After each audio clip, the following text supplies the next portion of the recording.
अस्सलामु अलैकुम। आज हम आपकी सेहत की बेहतरी के लिए होम्योपैथिक ट्रीटमेंट का इस्तेमाल करेंगे। होम्योपैथी एक नेचुरल और सेफ तरीका है जो आपके बॉडी को अपनी हीलिंग प्रोसेस में मदद देता है। हम आपकी पूरी हेल्थ हिस्ट्री को समझकर ट्रीटमेंट तैयार करेंगे।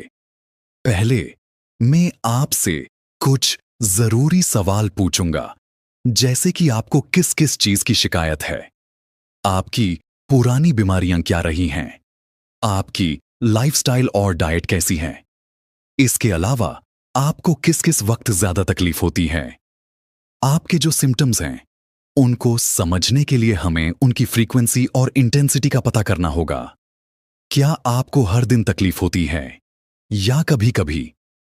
क्या आपका मूड, डिजेशन और स्लीप पैटर्न भी अफेक्ट हो रहा है? आपकी सिम्टम्स और हेल्थ हिस्ट्री को समझने के बाद मैं आपके लिए सूटेबल होम्योपैथिक रेमेडी चूज करूंगा। जैसे अगर आपको स्ट्रेस और एंजाइटी है तो मैं आपको नात्रुम मुरियाटिकुम दे सकता हूं। अगर आपको डाइजेस्टिव इश्यूज हैं तो नक्स वोमिका आपके लिए फायदेमंद हो सकता है।